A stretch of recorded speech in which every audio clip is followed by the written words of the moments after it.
दोस्तों, जिस तरह से आज फ़िल्मों के सीक्वल आते हैं, प्रीक्वल सीक्वल आते हैं, डब्ल्यू बी ईट्स इस काम को आज से 96 साल पहले कर के चले गए। क्योंकि ये जो पोएम है, ये एक सीक्वल है उनकी एक दूसरी पोएम का जिसका नाम है सेलिंग टू बिजेंटियम और ये सिंपल बिजेंटियम है। उस पोएम में वो अपनी इच्छा ज़ाहिर करते हैं कि वो चले जाएँगे इस देश को छोड़ के और बिजेंटियम जो कि एक कहा जाए तो मौजूदा शहर है टर्की देश में इस्तांबुल जिसको अभी कहा जाता है। बट ये डब्ल्यूबी ईट्स के लिए एक फिलोसफिकल सिटी थी, एक ऐसा दार्शनिक शहर था जो कि उनके लिए एक परफेक्ट एपिटोम था आर्ट और इमोर्टैलिटी का। आर्ट और अमरत्व और स्पिरिचुअलिटी उसका वो एक परफेक्ट इसको सिंबल मानते थे। इमोर्टैलिटी, आर्ट और आध्यात्मिकता जिसको हम कह सकते हैं कि स्पिरिचुअलिटी इसको माना करते थे। तो इस पोएम में अब वो यहाँ पहुंच चुके हैं। यहाँ पहुंचने के बाद वो इस शहर के बारे में यहाँ पहुंच के वो क्या कर रहे हैं, क्या डिस्क्राइब कर रहे हैं, इस पोएम में बताया गया है। 1930 में इसको पब्लिश किया गया था the winding poem and other poems में। और उनका जो थर्ड स्टेज उनके करियर में थी, थर्ड पीरियड आया था, उससे ये पोएम संबंधित है। ओटावा राइमा में इसको पब्लिश किया गया है। जैसे कि मैंने आपको बताया, फिलोसफिकल सिंबॉलिक एलिमेंट्स इस पोएम में काफ़ी शामिल किए गए हैं। सेलिंग टू बिजेंटियम का ये सीक्वल है और 3 साल बाद इसको लिखा गया। थीम की बात करें तो art, immortality, ageing, spirituality, death, rebirth, इन सब चीज़ों को शामिल किया गया है ईट्स के द्वारा। खास तौर पे जो सबसे बड़ा पॉइंट है, वो पॉइंट है permanence of art. Permanence of art, कला किस तरह से शाश्वत होती है, हमेशा बनी रह सकती है, उसको उन्होंने हाईलाइट किया है। देखते हैं। अब ईट्स महोदय पहुंच चुके हैं शहर में, कहाँ? बिजेंटियम में, जहां वो आना चाह रहे थे पहले। अब यहाँ पे आ चुके हैं और ये जो सीन है ये कब का है? नाइट सीन है। रात में वो इवनिंग या रात में बता रहे हैं। क्या कह रहे हैं? The unpurged images of day recede. Unpurged का मतलब यहाँ पे हो जाएगा वो सारी इमेजेस जो कि अभी अशुद्ध हैं, जो कि स्पिरिचुअल नहीं हैं। इमेजेस ऑफ डे रिसीड मतलब डे ड्रीमिंग या दिन के जितने भी काम हैं, दिनचर्या के जितने भी काम हैं, वो सारे के सारे अब रुक चुके हैं। सारी दिनचर्या, रिसीड मतलब रुक चुकी, पीछे हटना होता है। वैसे रिसीड का मतलब यहाँ पे हो जाएगा रुक जाना। सारे काम रुक चुके हैं। The emperor's drunken soldiery are abed. और एम्परर उस शहर का जो बादशाह है, उसके जितने भी सोल्जर हैं वो ड्रंकन हैं। कुल मिला के जो पावर है, सोल्जरी और एम्परर ये क्या साबित कर रहे हैं? पावर। उस तानाशाह की या एम्परर जो भी बादशाह है उसकी पावर को दिखा रहे हैं। लेकिन वो कैसी हो चुकी है? भ्रष्ट हो चुकी है, ड्रंकन है। और वो सारे के सारे अब अबेड, स्लेप्ट, सो चुके हैं, भ्रष्ट हैं और सो चुके हैं। Night resonances recedes. और जो भी शोर शराबा होता है एक टाइम तक, रात में, शाम होने के कुछ रात तक, वो सारा का सारा जो गूंज है, रेजोनेंसेस, शोर, वो सब रुक चुके हैं। नाइट वॉकर सॉन्ग, रात में घूमने वाले जो लोग हैं उनका शोर शराबा रुक चुका है। आफ्टर ग्रेट कैथेड्रल गॉन्ग, क्योंकि जो ग्रेट कैथेड्रल है, जो चर्च है बिजेंटियम का, जो महान चर्च है, उसकी गोंग का मतलब यहाँ पे क्या है? बहुत बड़ा जो घंटा बजता है, घंटा बोल लो, घंटी बोल लो, आप कुछ भी कह लो, वो बहुत ज्यादा विशालकाय है। उसके बजने के बाद जो आवाज आई थी, धीरे धीरे उस आवाज के साथ साथ सारे के सारे शोर शराबे, सारी गूंजें शांत हो चुके हैं। और अब जो कैथेड्रल है, चर्च है, गिरजाघर है, उसका स्टारलिट और मूनलिट डोम, उसका जो गुंबद है, बहुत बड़ा विशालकाय है ये गिरजाघर। उसका जो गुंबद है वो चंद्रमा के प्रकाश में और तारों के प्रकाश में चमक रहा है। और वो चमकते हुए क्या कर रहा है? डिसडेंस, नफरत कर रहा है। डिसडेन का मतलब क्या होता है? हेट करना, नफरत करना। किनसे? All that man is.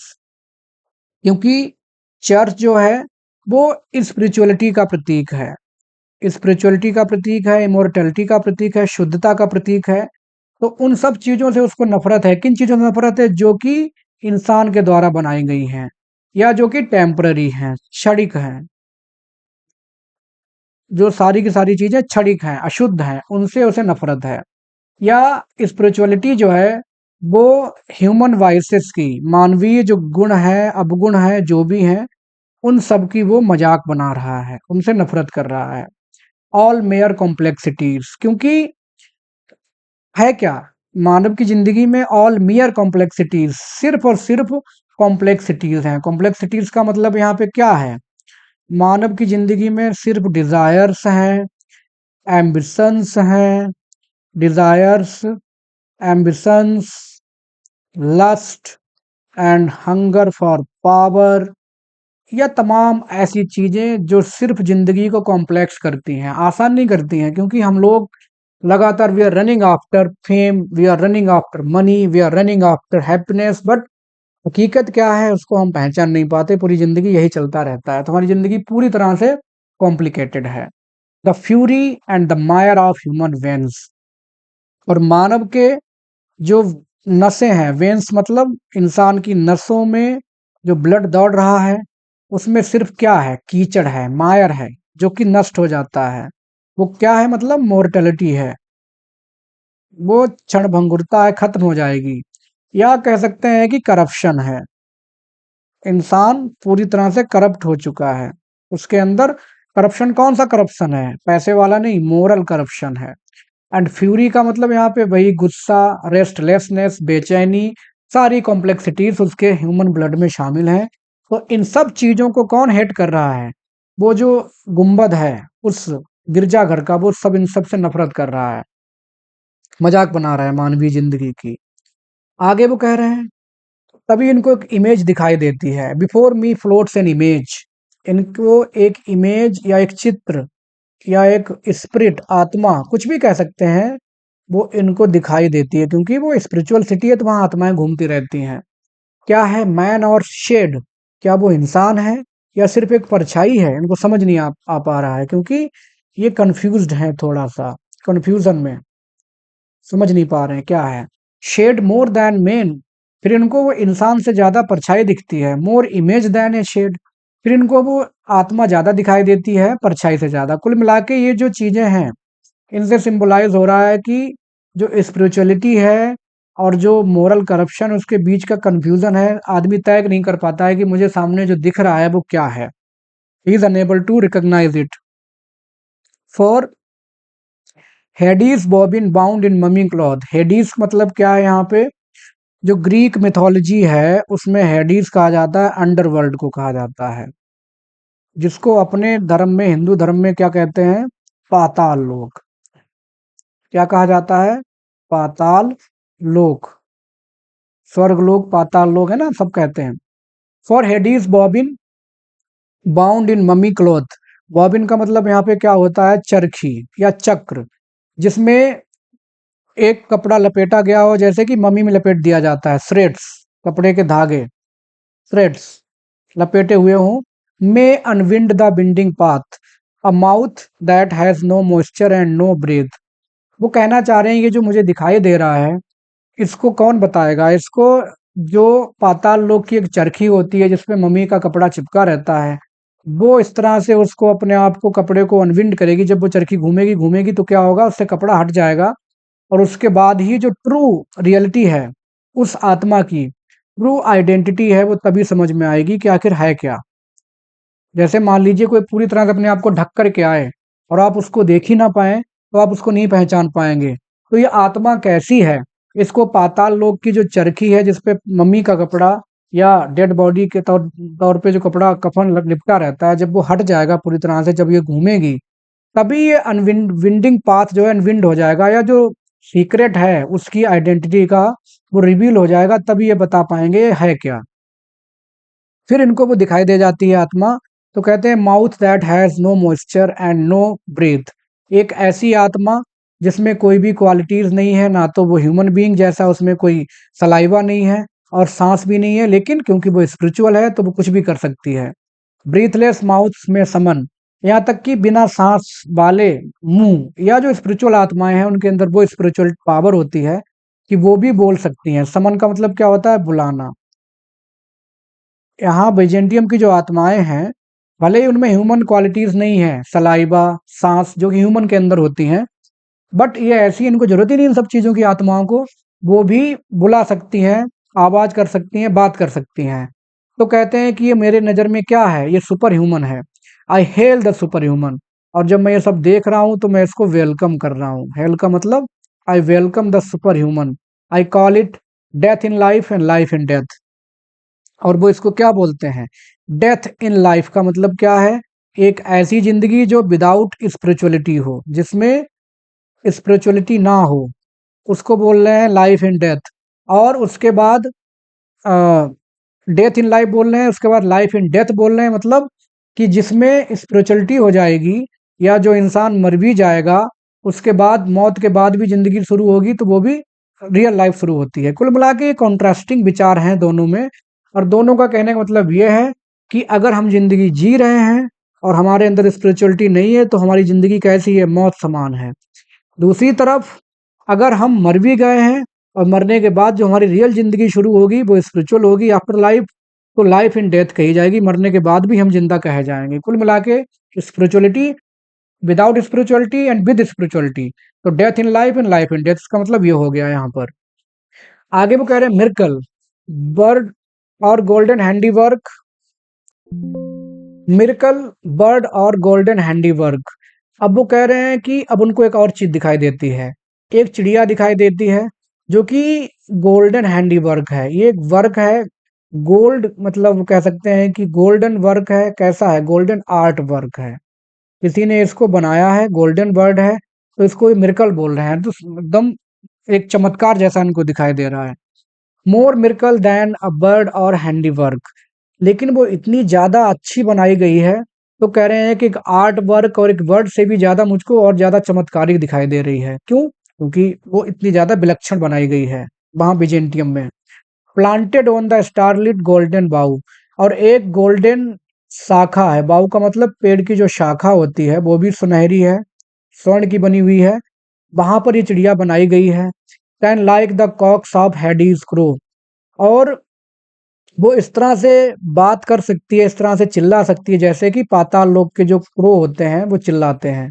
और वो इस तरह से चिल्लाते हैं क्योंकि वो एक एग्जिस्टेंस मतलब होता है पाताल लोक का और ह्यूमन जिंदगी लाइफ का, उसके बीच में जो एक परत है, या उसके बीच में एक जो विभाजन है, उसको ये लोग दूर करते हैं, उसको चिल्ला के बताते हैं कि हाँ यहाँ पर भी लाइफ हो सकती है। तो कुल मिला के ये चिड़िया एक एहसास करा रही है स्पिरिचुअलिटी का। और by the moon embittered scorn aloud in glory of changeless metal, या फिर जिस पे चंद्रमा चमक रहा है, मून एम्बिटर्ड, क्योंकि ये चिड़िया कैसी है, स्पिरिचुअल है, और इसको तमाम चीजें जो कि अर्थली हैं, जो पृथ्वी से संबंधित हैं, रिलेटेड टू अर्थ, उनसे ये नफरत करती है। तो उस पर जब मून लाइट पड़ रही है तो उससे वो क्या हो चुकी है, एम्बिटर्ड हो चुकी है, चिढ़ गई है। तो वो नफरत कर रही है, स्कॉर्न अलाउड इन ग्लोरी, क्योंकि उसको नफरत है, और वो उस यश में खोई हुई है जो यश उसको स्पिरिचुअलिटी से मिला हुआ है। Of changeless metal, common bird और पीटल, एंड ऑल कम्प्लेक्सिटीज ऑफ मायर और ब्लड। यह भी जिस तरह से जो डोम था अभी फर्स्ट स्टेंजा में, वो नफरत कर रहा था इन सब ह्यूमन चीजों से, ठीक वैसे ही ये चिड़िया चांदनी से भी चिड़ी हुई है, और वो उस यश में खोई हुई है जो यश उसको स्पिरिचुअलिटी से मिला हुआ है। तो उस चेंजलेस मेटल जिसमें वो बनी हुई है, उससे वो तमाम चिड़िया या फूल या जो ऑल कॉम्प्लेक्सिटीज हैं ह्यूमन जिंदगी की, मायर का मतलब भाई मोरल करप्शन जो ब्लड में शामिल हो चुका है लोगों के, उन सब चीजों को वो नफरत कर रही है, लाइक डोम।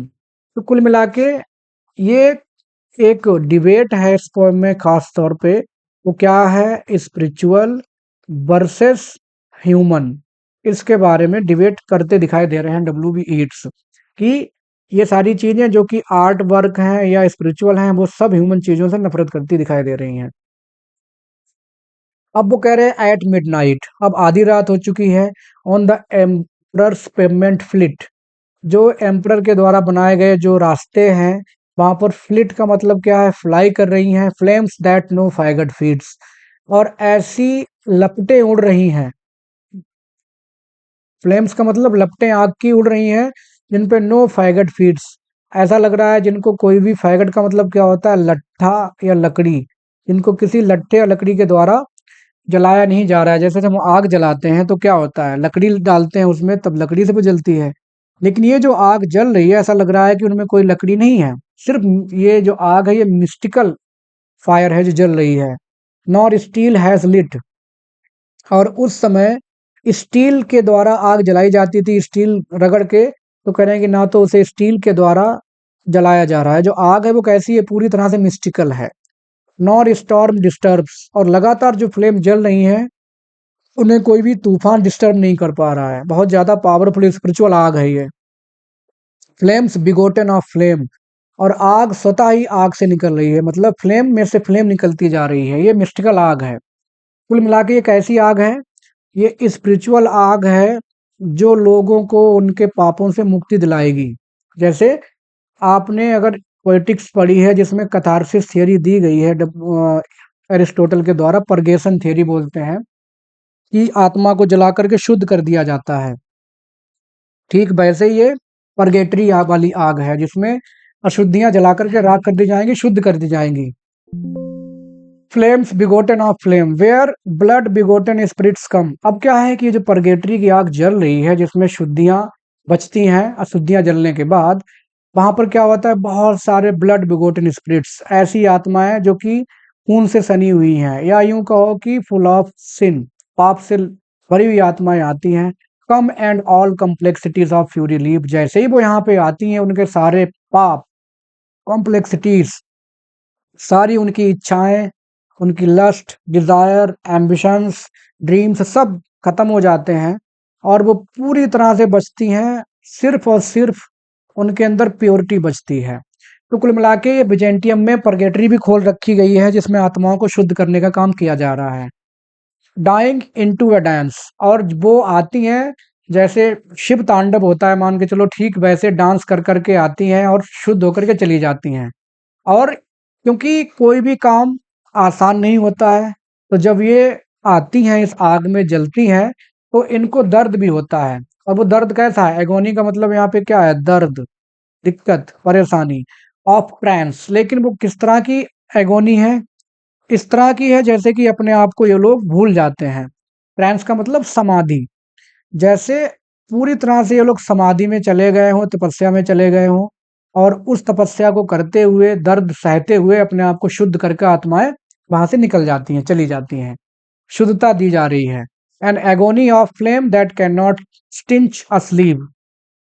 और मजे की बात यह है कि जिस आग में ये जल रही है वो ऐसी आग है, ऐसी आग है, उस आग में ऐसा कुछ नहीं है कि वो इवन आदमी की स्लीव, जो कपड़ा रहता है आदमी के, स्लीव आप समझते ही होंगे, हाथ पे ऊपर पहने जाने वाला कपड़ा, उस स्लीव को भी ना जला पाए। सिंज का मतलब यहाँ पे हो जाएगा धब्बा डालना या जलाना, उसको भी ना जला पाए, ऐसी आग है। लेकिन ये इतनी ज्यादा प्योर है कि सिर्फ इसमें आ जाना, एक समाधि ले लेना और अपने आप को शुद्ध करके चले जाना। तो ये प्रक्रिया वहां पे बिजेंटियम में चल रही है। आगे बताते हैं, एस्ट्रेडल ऑन द डॉल्फिन मायर। एस्ट्रेडल का मतलब यहाँ पे क्या है, बैठे हुए।